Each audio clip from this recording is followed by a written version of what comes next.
नमस्कार सभी साथियों का एक बार फिर से मेरे YouTube चैनल में। जो पूर्वी यूरोप पर शासन करेगा वो विश्वद्वीप पर शासन करेगा, और जो विश्वद्वीप पर शासन करेगा वो विश्व पर शासन करेगा। मैकिंडर के दूसरे पत्र में प्रकाशित यह कथन, जिसने द्वितीय विश्व युद्ध के समय अत्यधिक भूमिका निभाई, एक ऐसा सिद्धांत जिसने राजनीतिक भूगोल में एक नई विचारधारा को जन्म दिया।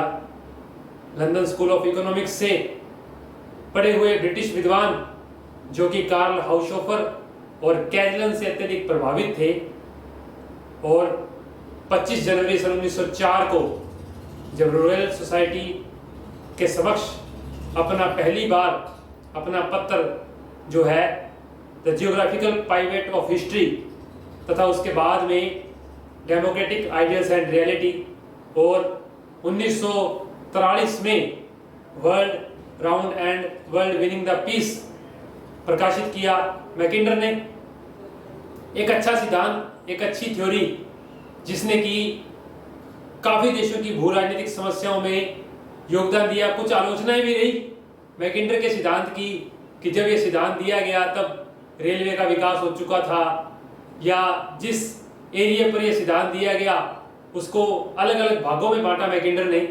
तो आज हम मैकिंडर के सिद्धांत पर बात करेंगे। मैकिंडर का हृदय स्थल सिद्धांत क्या है, क्या कहानी है इस सिद्धांत की, एक अच्छी राजनीतिक भूगोल की विचारधारा, आज इस पर बात करते हैं। तो क्या विचार था, क्या कुछ था मैकिंडर के सिद्धांत में। तो पहली बात ध्यान रखनी है कि मैकिंडर का कुछ जीवन परिचय देखते हैं। मैकिंडर जिसने कि 25 जनवरी सन 1904 को पहली बार इस सिद्धांत को प्रकाशित किया, और एक ब्रिटिश विद्वान है। कौन से विद्वान है? एक ब्रिटिश विद्वान है मैकिंडर, और दो विद्वानों से प्रभावित थे, कार्ल हाउसहोफर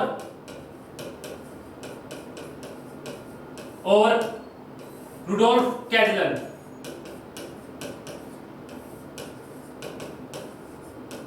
कार्ल हाउसहोफर और रुडोल्फ कैजलन से प्रभावित थे मैकिंडर, और इनका जो विचार है वो ध्यान रखेंगे, वो विश्व सामरिकता के दृष्टिकोण पर है।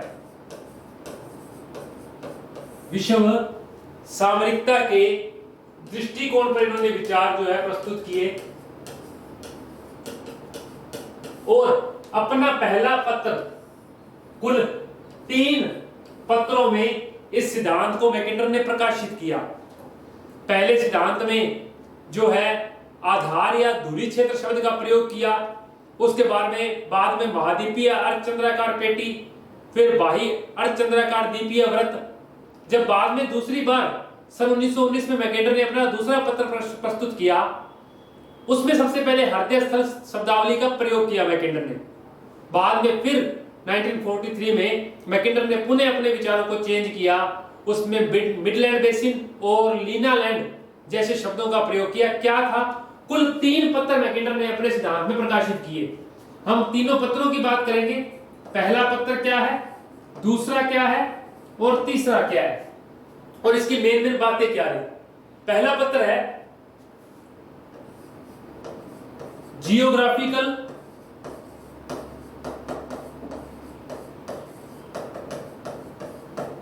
पाइवेट ऑफ हिस्ट्री,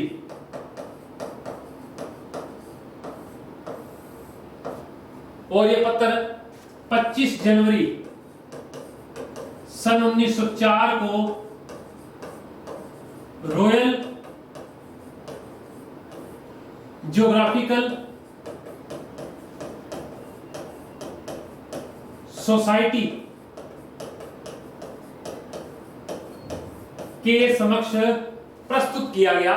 यह पहला पत्र था मैकिंडर का। दूसरा पत्र था डेमोक्रेटिक आइडियल्स एंड रियलिटी, और यह पत्र 1919 में प्रकाशित किया गया मैकिंडर के द्वारा। तीसरा पत्र था world round world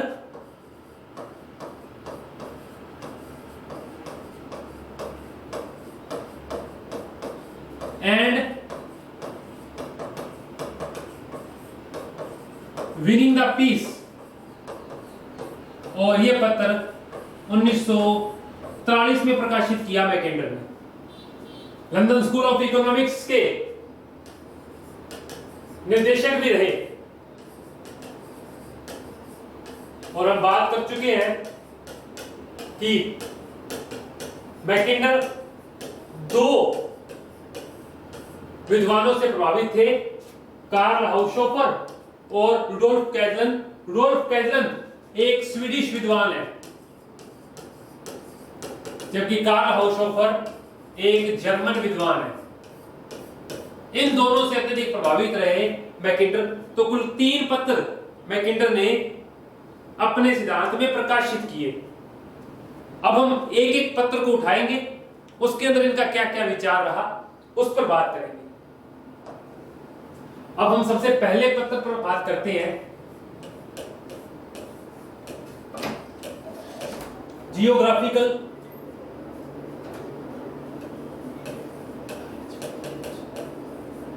pivot of history.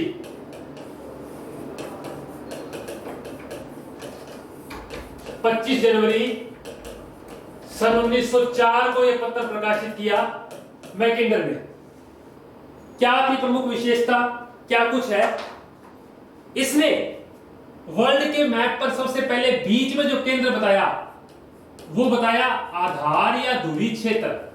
अब ये सारी कहानी इसी की है। आधार या धुरी क्षेत्र है क्या? पहले तो ये एक ऐसा क्षेत्र है, अगर हम विश्व का मैप देखें इसको हम इसी से समझेंगे।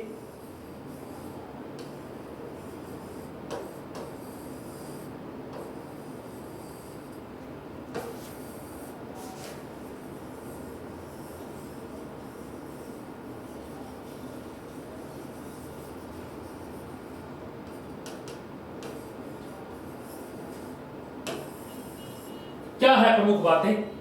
मैकिंडर के अनुसार यहां एक आधार व धुरी क्षेत्र है, यानी पूर्वी यूरोप और पश्चिमी एशिया का कुछ हिस्सा, उत्तरी पश्चिमी एशिया का, इस क्षेत्र को उसने आधार या धुरी क्षेत्र नाम दिया है। क्या कि इस क्षेत्र में जितनी भी नदियां हैं, या तो वो ऊपर के जमे हुए आर्कटिक महासागर में गिरती हैं, और या वो कैस्पियन सागर जैसी झीलों में, खारे पानी की झीलों में गिरती हैं। अर्थात इस क्षेत्र में नदी द्वारा जाया नहीं जा सकता, इस क्षेत्र में जहाजी बेड़ों के द्वारा आक्रमण नहीं किया जा सकता। परंतु मैकिंडर ने जब यह सिद्धांत दिया तब तक रेलवे का विकास हो चुका था। यह आलोचना रही मैकिंडर के सिद्धांत की। तो पहला क्षेत्र जो है वो आधार व धुरी क्षेत्र है, और इस आधार व धुरी क्षेत्र की विशेषता है नदी क्रम। एक तो ये बात ध्यान रखेंगे कि नदी क्रम विशेषता है, और जिस प्रक्षेप या मानचित्र का मैकिंडर ने प्रयोग किया है वो था मर्केटर प्रक्षेप। ये मानचित्र मेरे मर्केटर प्रक्षेप का था। वो कहता है कि इस आधार व धुरी क्षेत्र में ये एरिया आंतरिक परिवहन की दृष्टि से व्यर्थ है। आंतरिक परिवहन की दृष्टि से ये एरिया व्यर्थ है। इस एरिया में नदियों द्वारा जो है ये भेद्य नहीं है। चाहे आप देखेंगे इस एरिया में वोल्गा, आक्सू और जेफेरेटस जैसी नदियां खारे पानी या लवणीय झीलों में गिरती हैं।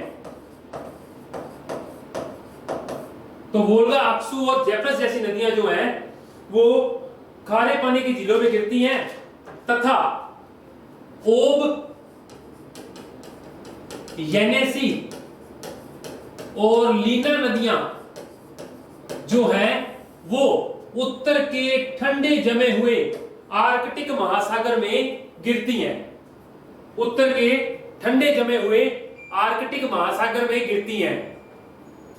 तो आधार व धुरी क्षेत्र जो है इसको जीता नहीं जा सकता। किसके द्वारा? आंतरिक परिवहन के द्वारा।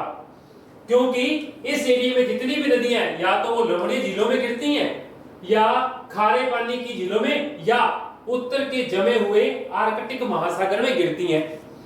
अब मैकिंडर ने इस सिद्धांत के बाद इसी सिद्धांत के अंदर अपना दूसरा एक और जो है वो पत्र प्रकाशित किया। उसके अंदर क्या था? इसमें लिखा कि इस आधार व धुरी क्षेत्र के पश्चिम, पूर्व और दक्षिण दिशा में एक और पेटी है। तो आधार व धुरी क्षेत्र के चारों ओर जो पेटी है उसको बोला इसने आंतरिक अर्धचंद्राकार वृत्त।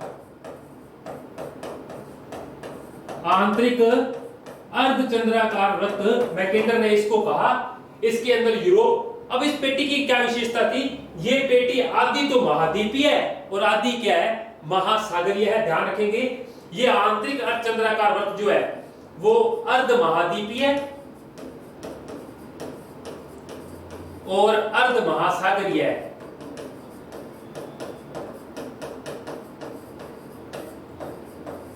इस बारे में ये बात ध्यान रखेंगे। इसके प्रमुख देश हम ध्यान रखेंगे।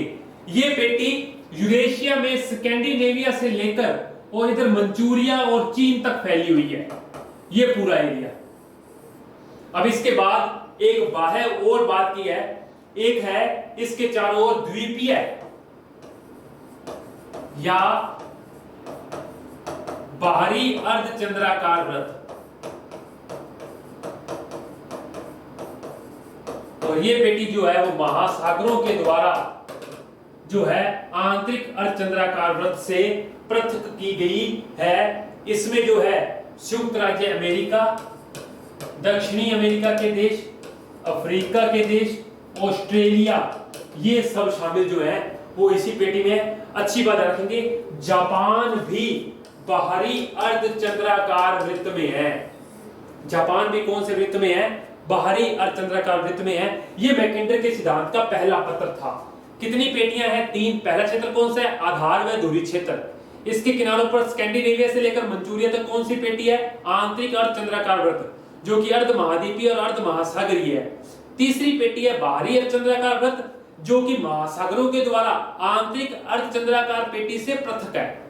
और जो आधार व धुरी क्षेत्र है उसकी विशेषता क्या रही है? नदी क्रम और किस प्रक्षेप का प्रयोग किया गया? मर्केटर प्रक्षेप का प्रयोग किया गया। यह मैकिंडर के सिद्धांत का पहला पत्र था। अब जब मैकिंडर ने इस पत्र को प्रकाशित किया तब तक रेलवे के विकास को 60 साल हो चुके थे, परंतु मैकिंडर तभी भी घोड़े और गाड़ियों की बात कर रहा था। यह मैकिंडर के सिद्धांत की बड़ी आलोचना रही इसके पहले पत्र में। फिर भी आगे क्या हुआ कि जिस एरिया की मैकिंडर बात कर रहा है या जिस देश का मैकिंडर रहने वाला था वो ब्रिटिश था, यानी ब्रिटेन का एरिया, और जो कि अपने आप में समुद्री शक्ति में उस समय प्रधान देश हुआ करता था। तकनीक उनके पास अच्छी थी, फिर भी मैकिंडर के सिद्धांत की ये आलोचना बनी। अब हम दूसरे पत्र पर बात करते हैं। दूसरा पत्र रहा democratic ideals and reality. Democratic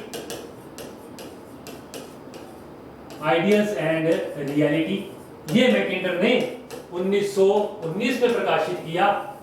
Mackinder के अनुसार अभी भी जो क्षेत्र उसने पहले बताया आधार व धुरी क्षेत्र, वो अभी भी दुनिया में सबसे सुरक्षित क्षेत्र था कि जिसे जीता नहीं जा सकता। परंतु मैकिंडर ने उसमें कुछ एक चेंज किया। सबसे पहली बार मैकिंडर ने हृदय स्थल का प्रयोग इसी शब्द में किया। मैकिंडर की बात कर रहा हूं। मैकिंडर ने सबसे पहली बार इस शब्द को अपने 1919 के पत्र डेमोक्रेटिक आइडियल्स एंड रियलिटी में सबसे पहले लिखा। इसकी एक कथन बड़ा फेमस रहा कि जो देश पूर्वी यूरोप पर शासन करेगा वो हृदय क्षेत्र पर शासन करेगा, और जो हृदय क्षेत्र पर शासन करेगा वो विश्व द्वीप पर शासन करेगा, और जो विश्व द्वीप पर शासन करेगा वो विश्व पर शासन करेगा। यह मैकिंडर के दूसरे पत्र का एक कथन था। बाकी मैकिंडर ने इसको प्रकाशित करने के लिए 15 साल लगा दिए, यानी उसके पहले पत्र के बाद मैकेंडर ने इसे सन 1919 में प्रकाशित किया, 1904 के बाद में। इसने क्या किया कि कुछ और एरिया शामिल किए। हम मैप दोबारा से बना लेते हैं।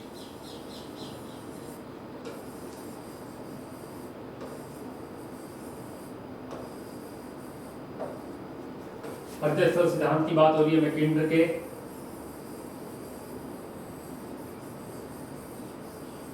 अब मैकेंडर ने आधार व धुरी क्षेत्र की सीमाओं में कुछ चेंज किया। वो चेंज क्या था, क्या बात थी?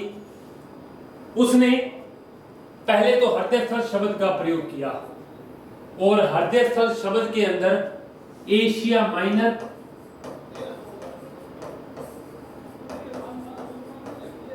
तिब्बत और मंगोलिया को इसमें शामिल किया।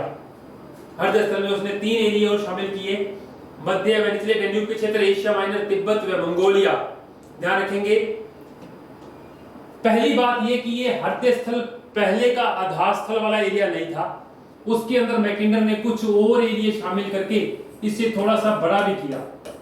उसने कहा एशिया माइनर, तिब्बत, मंगोलिया और निचले व मध्य डैन्यूब के क्षेत्र जो है ये मिलकर जो है हृदय स्थल बनाते हैं। तो पहला इसके अंदर हृदय स्थल का बिंदु क्या था? उसने माना कि हृदय स्थल में एक ही एरिया से प्रवेश किया जा सकता है, वो एरिया है पूर्वी यूरोप। वो कहते हैं कि इस हृदय प्रदेश एक ही एरिया से निर्बल दिखता है, वो है पूर्वी यूरोप के मध्य से। और ये बात प्रथम विश्व युद्ध में सही भी साबित हुई, जब 1917 में जर्मनी की सेनाओं ने यहां से रशिया पर आक्रमण किया। बाद में उसकी भौगोलिक परिस्थितियां चेंज होने के कारण रूस की सेनाएं पीछे हटती गई और हार का सामना करना पड़ा। तो ये एरिया एक ही तरीके से भेद्य है, वो है पूर्वी यूरोप से। ये उसका दूसरा पत्र था।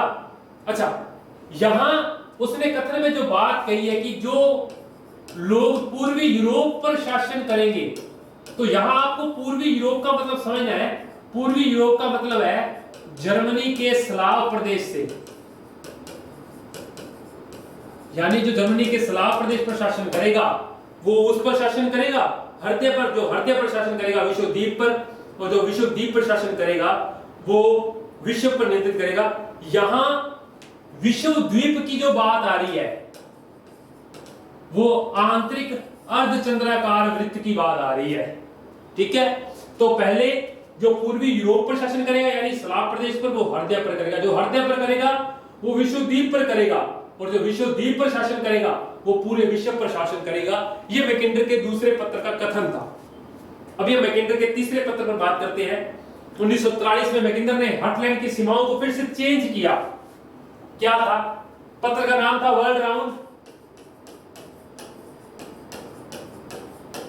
World and winning the peace. वो कहता है अभी भी हृदय स्थल दुनिया का सबसे सुरक्षित क्षेत्र है। अब इसने ओब व येनिसी नदियों के क्षेत्र को अलग करके वहां मिडलैंड बेसिन और लीना क्षेत्र नाम की 2 और क्षेत्र जो है वो आधार बनाए। क्या था ये पत्र, क्या है इसकी विशेषता, ध्यान रखेंगे। मैकेंडर ने पुनः इस पत्र में हृदय स्थल की सीमाओं में परिवर्तन किया, और जो परिवर्तन किया वो क्या है? उसने क्या किया, इस एरिया में येनिसी नदियों के पूर्वी भाग, कौन सी नदी की बात कर रहा हूं? येनिसी नदी के, येनिसी नदी के पूर्वी असमतल और पठारी भाग को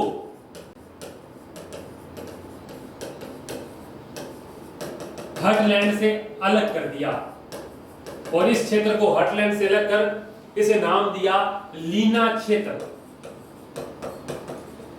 यानी इसने हृदय स्थल के 2 टुकड़े किए हैं, जहां से एक लीना क्षेत्र और एक क्षेत्र बना मिडलैंड बेसिन।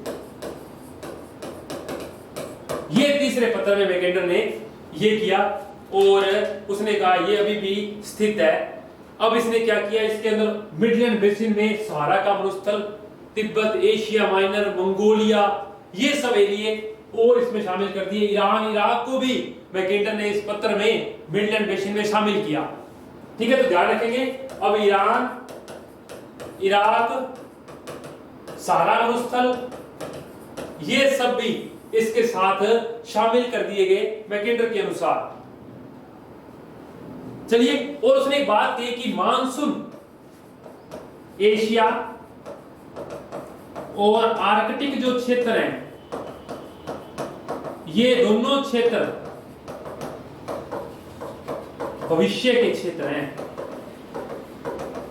भविष्य में इन क्षेत्रों का जो है वो बढ़ावा या उसका जो दुनिया पर मान सकते हैं आप कि उनका अधिकार जो है वो ज्यादा रहेगा।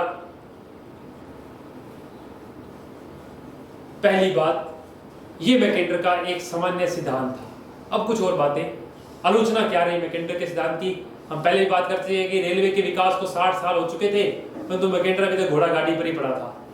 दूसरी बात, मैकेंडर ने सिर्फ समुद्रिक शक्ति को प्रधान माना है, ठीक है, क्योंकि बाकी अन्य शक्तियों पर उसने ध्यान नहीं दिया। रेलवे का विकास भी हो चुका था उस समय तक। तीसरी बात, मैकेंडर एक ही क्षेत्र में बार बार जो है वो चेंजेस करता रहा, उसने किसी अन्य संकल्पना की ओर अपना ध्यान केंद्रित ही नहीं किया।